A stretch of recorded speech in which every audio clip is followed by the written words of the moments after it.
computer.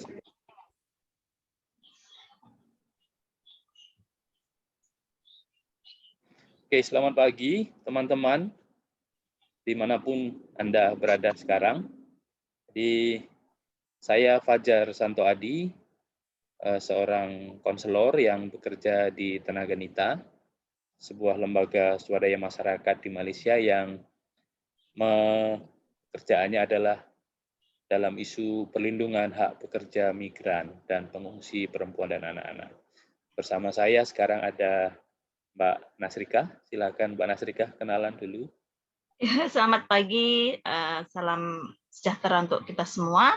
Perkenalkan, nama saya Nasrika, saya seorang pekerja migran Indonesia yang berada di Malaysia.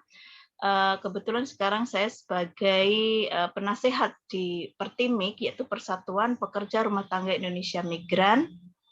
Biasanya kita mengorganisir para pekerja migran Indonesia di sektor PRT dan juga memberikan pelatihan-pelatihan, memberikan penguatan kepada mereka seperti itu. Oke, terima kasih. Jadi topik kita pagi ini adalah mengisi waktu luang di masa pandemi. Ini ada beberapa pertanyaan yang berputar-putar di kepala saya tentang topik ini, dan nanti kita akan coba dengarkan pengalaman, pemikiran dari Mbak Nasrika, juga saya, tentang apa dan bagaimana sebaiknya kita mengisi waktu. Ya, jadi sebelum kita mulai ke apa yang isi dari perbincangan kita, mungkin kita perlu, ini sudah mulai dengan pertanyaan ini ya. Ya, Mbak Nasrika bisa mulai berbagi cerita nanti. Jadi pertanyaan yang pertama itu, apakah teman-teman pekerja migran di Malaysia ini punya waktu luang sebetulnya, apalagi di masa pandemi ini? Apakah waktu luang yang dimiliki itu berbeda dari satu sektor ke sektor yang lain? Misalnya teman-teman yang bekerja sebagai pekerja rumah tangga, sebagai pekerja bangunan, sebagai pekerja manufaktur atau di kilang, atau pekerja perkhidmatan atau servis, apakah mereka punya waktu luang? Yaitu pertanyaan pertama sebelum kita bicara soal bagaimana mengisinya. Oke, Mas, mungkin saya ingin sharing lah bahwa sektor di Malaysia itu secara general, secara umum ada dua, yaitu sektor formal dan informal.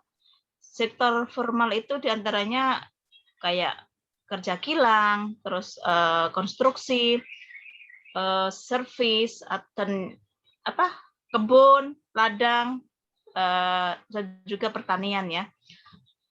Jadi sektor ini kan memang sudah ada undang-undangnya, Mas ya. Sudah undang-undangnya yang mengatur tentang gaji dan lain sebagainya, termasuk hak libur gitu.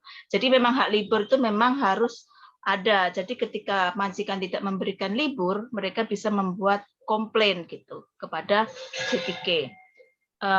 Dan satu sektor lagi yaitu sektor informal, termasuk PRT di sini.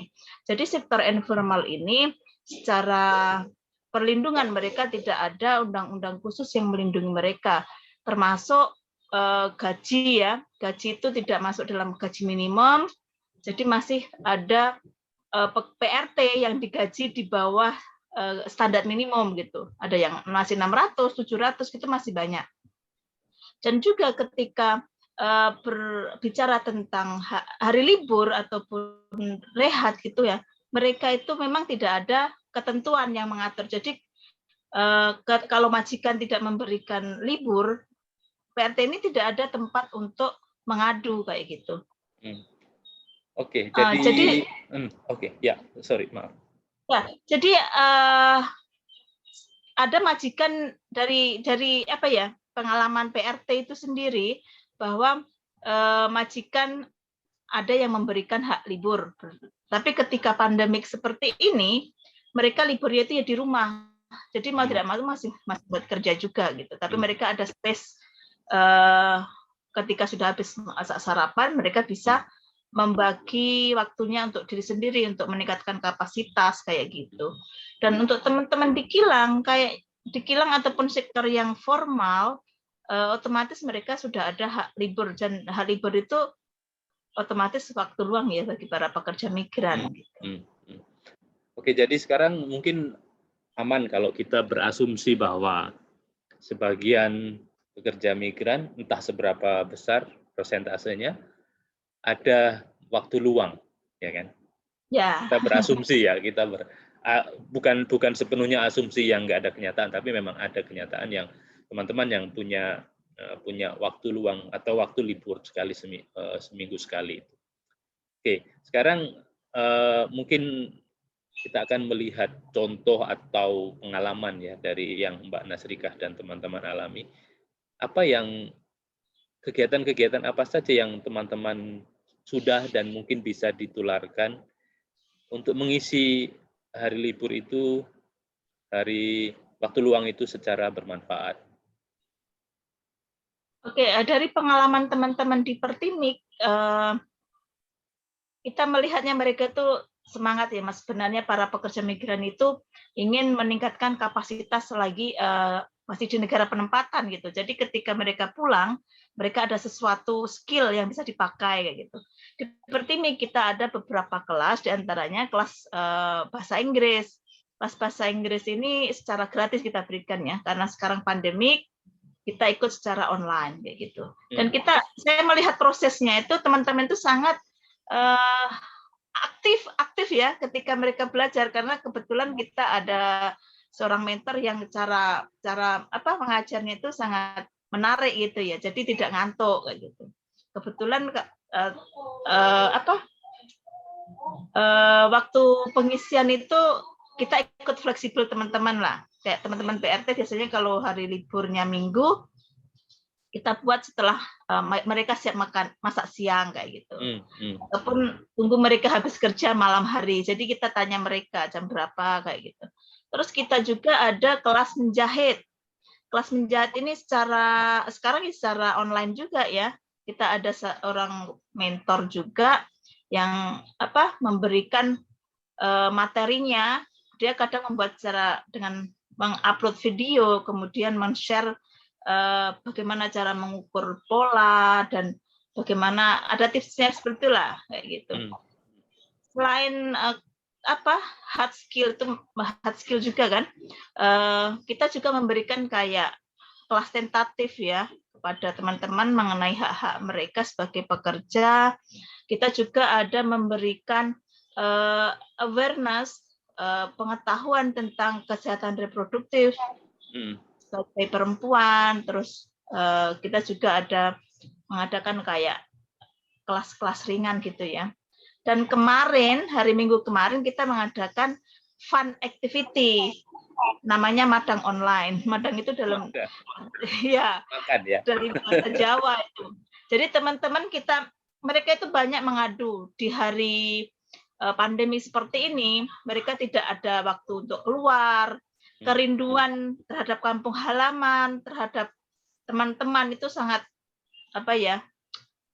tekanan juga bagi teman-teman karena pekerjaan sudah banyak dan tidak ada waktu libur gitu. Jadi kita menginisiasi satu acara yang fun, memang kita ngajak teman-teman makanan apa yang menggamit memori kayak gitu.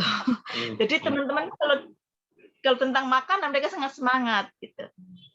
Jadi mereka masak, terus mereka ceritakan makanan itu apa behind, di belakangnya itu sejarahnya seperti apa. Ada yang sampai nangis-nangis yang menyediakan nasi tiwul. Teringat zaman dulu ketika waktu masih kecil susah mendapatkan nasi beras ya gitu. Itu beberapa kegiatan sebenarnya yang bisa kita lakukan ya di musim seperti ini. Sekaligus walaupun tidak bisa bertemu muka, kita masih bisa menjalin silaturahmi ya dan berbagi cerita. Jangan sampai teman-teman itu mempunyai tekanan masalah ya, macam masalah ataupun depresi, tapi tidak ada tempat untuk meluahkan kayak gitu.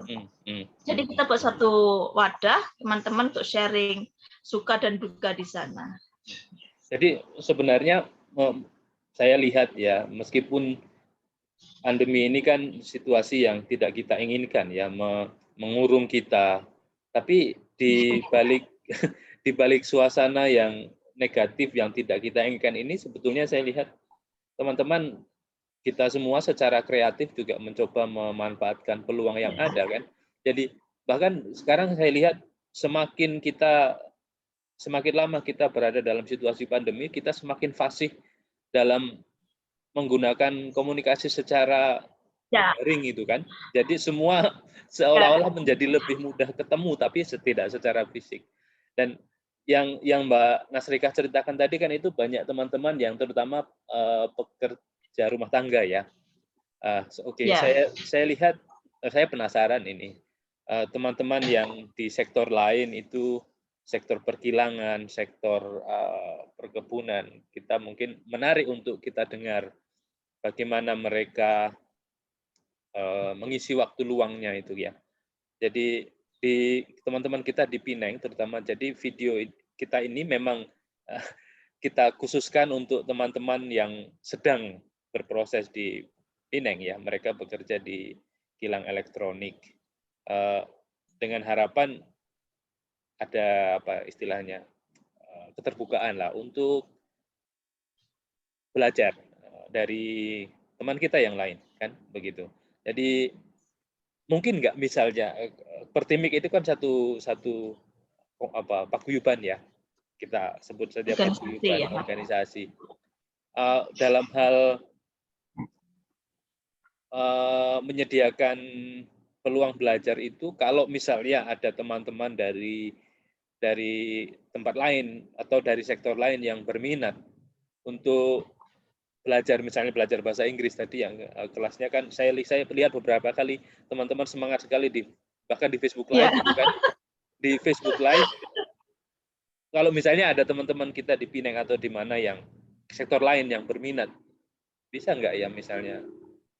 Bisa Mas. Untuk pelatihan kami itu sebenarnya terbuka untuk umum ya, maksudnya bukan untuk PRT saja, untuk sektor lain pun bisa.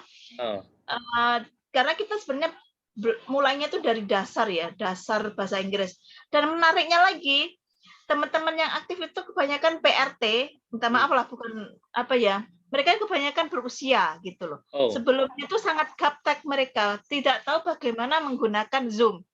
Mereka tidak tahu dari awalnya, Mas. Jadi kita itu telaten mengajarin bagaimana membuka Zoom, terus sampai ada PRT yang minta majikannya installkan itu Zoom. Bagus itu menarik ya. Menarik sekali. Ya, jadi kalau teman-teman di sektor lain kilang, saya rasa mereka lebih mudah sebenarnya, Mas. Mereka sangat dekat dengan gadget gitu, dan mereka sangat mudah untuk belajar itu sebenarnya. Hanya mungkin perlu penghubung saja ya, menghubungkan. Ya, atau kalau teman-teman mereka sendiri secara kumpulan ada inisiatif untuk membentuk sendiri juga, saya kira kita bisa mencoba menginisiasi ya, menularkan kalau misalnya itu berminat. Oke, itu beberapa contoh aktivitas pengembangan diri yang saya lihat berguna dalam waktu luang ini. Ada pengalaman lain yang ingin kita bagikan ya, kalau misalnya masih ada? Mungkin juga kelas tentatif yang secara reguler bisa di-share ke teman-teman ya, untuk menambah pengetahuan gitu. Kan sekarang informasi itu kan sangat luas ya, dan ada itulah macam tadi menggunakan IT teknologi sebagai platform gitu. Mungkin bisa kalau teman-teman di kilang itu kebanyakan mereka kan masih muda ya. Mungkin tentang manajemen keuangan, seminar gitulah yang simpel saja, mungkin itu sesuai untuk teman-teman ya. Dan juga tentang kekerasan di tempat kerja, kayaknya itu penting juga di-share ke teman-teman. Dan teman-teman itu tidak tahu ya. Iya, terima kasih banyak Mbak Nasrika. Jadi ini bincang-bincang santai singkat kita hari ini. Nanti kita akan pasang beri informasi lebih detail soal bagaimana mengakses latihan-latihan atau kelompok-kelompok yang sudah ada ini supaya teman-teman kita di tempat lain juga bisa mengakses. Juga penting untuk kita berbagi segala macam akses, sebab sekarang ini banyak sekali training-training, latihan-latihan yang dibuat secara online dan gratis. Dan bahkan dalam waktu dekat ini ada seorang teman dari Indonesia yang ingin membuat latihan online tentang kewirausahaan. Nanti kita sampaikan supaya semakin banyak teman-teman yang berminat dan menerima manfaatnya. Jadi oke, terima kasih banyak. Sampai jumpa lagi. Oke, terima kasih. Dari kami, salam hangat dari Tenaga Nita, dari Pak Nasrika. Ya, salam sejahtera dan jaga kesehatan untuk teman-teman semua ya. Oke, selamat pagi. Selamat pagi.